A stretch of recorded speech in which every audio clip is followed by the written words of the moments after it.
السلام علیکم ورحمۃ اللہ وبرکاتہ۔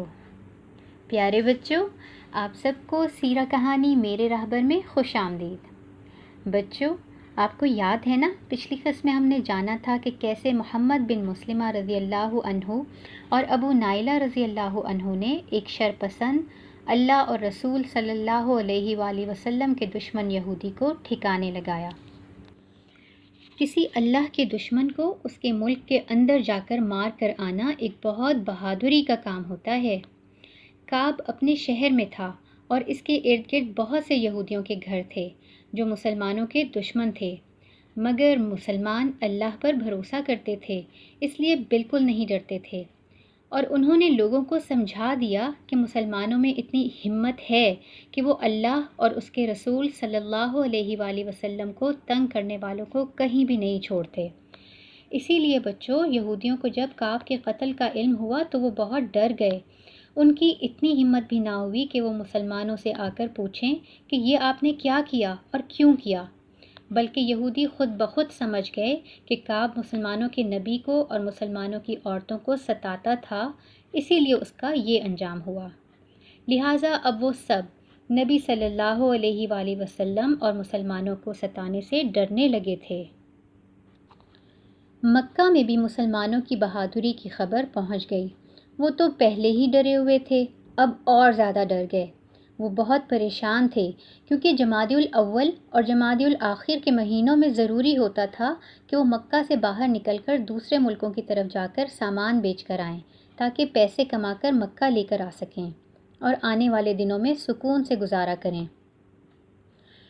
وہ جہاں بھی جانا چاہتے تھے مدینہ والے راستے سے گزرنا پڑتا تھا، اور مسلمانوں کے ڈر کی وجہ سے اس راستے پر جانے کی ہمت نہیں ہو رہی تھی۔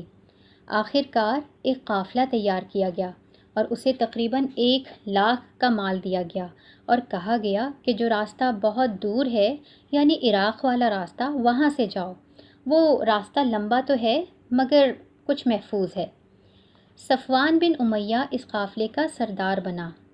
پیارے بچوں، مشرک تو اب بڑے ہی خوش تھے کہ مسلمانوں کو تو اس قافلے کا علم ہی نہیں ہوگا اور آرام سے یہ قافلہ حبشہ کی طرف جا کر پیسے کما کر لائے گا۔ مگر پھر ہوا کیا؟ مکہ کا ایک مشرک نعیم بن مسعود مدینہ کے ایک صحابی کے دوست تھے۔ ان صحابی کا نام سلیت بن نعمان تھا۔ اس وقت شراب حرام نہیں ہوئی تھی۔ بچوں، آپ کو پتہ ہے نا، شراب وہ شربت ہوتا ہے جسے پی کر انسان الٹی سیدھی باتیں کرنے لگتا ہے اور اس کو کچھ ہوش ہی نہیں رہتا۔ یہ عرب کے لوگوں کا پسندیدہ مشروب تھا اور اکثر مسلمان بھی شراب پیتے تھے۔ شراب پینے کے لیے وہ اکثر اکٹھے ہوا کرتے تھے۔ ایک دن ایک پروگرام میں حضرت سلیت بن نعمان اور نعیم بن مسعود شراب پینے کے لیے اکٹھے ہوئے۔ ابھی سلیت رضی اللہ تعالی عنہ نے شراب نہیں پی تھی، اس لیے وہ ہوش میں تھے، اور نعیم بن مسعود جو کہ کافر تھے، انہوں نے شراب پی لی تھی۔ اس لیے نعیم کو سمجھ ہی نہ آئی کہ وہ کیا بول رہے ہیں۔ انہوں نے شراب پی کر سلیت رضی اللہ تعالی عنہ کے قافلے کے بارے میں سب کچھ بتا دیا کہ مکہ کے لوگوں کا قافلہ عراق کے راستے سے 1,00,000 درہم کا مال لے کر حبشہ جا رہا ہے۔ سلیت رضی اللہ تعالی عنہ یہ سن کر فوراً نبی صلی اللہ علیہ وآلہ وسلم کے پاس پہنچے اور جا کر نعیم بن مسعود والی ساری باتیں بتا دیں۔ نبی صلی اللہ علیہ وآلہ وسلم نے حضرت زید بن حارثہ کے ساتھ 200 ساتھی بھیجے کہ جا کر اس پر حملہ کر دیں۔ قافلہ بڑے ہی سکون سے عراق والے راستے سے جا رہا تھا۔ جب انہوں نے مسلمانوں کو آتے دیکھا تو سارا سامان چھوڑ کر بھاگ گئے، اور مسلمان اتنا ڈھیر سارا سامان لے کر نبی صلی اللہ علیہ وآلہ وسلم کے پاس آ گئے۔ مسلمان بہت خوش ہوئے کہ اللہ نے انہیں کامیاب کیا۔ پیارے بچوں، آپ دیکھ رہے ہیں نا کہ کس طرح مسلمانوں نے اللہ کے دشمنوں کو ڈرا دیا اور ڈر کے مارے وہ بھاگ گئے۔ اگر مسلمان بہادر ہوں تو پھر ایسا ہی ہوتا ہے۔ بہادر مسلمان ہر مشکل میں صرف اللہ پر ہی توکل کرتے ہیں، اور اگر مسلمان ڈرپوک ہو تو پھر اللہ کے دشمن ان کو ڈرا دیتے ہیں۔ بچوں، آگے کیا ہوا؟ اب سارے مکہ والے بہت غصے میں آئے کہ مسلمان انہیں لوٹ کر چلے گئے۔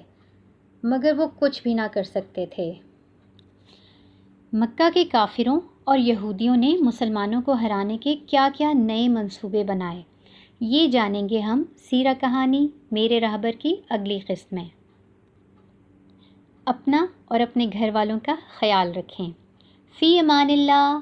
السلام علیکم ورحمۃ اللہ وبرکاتہ۔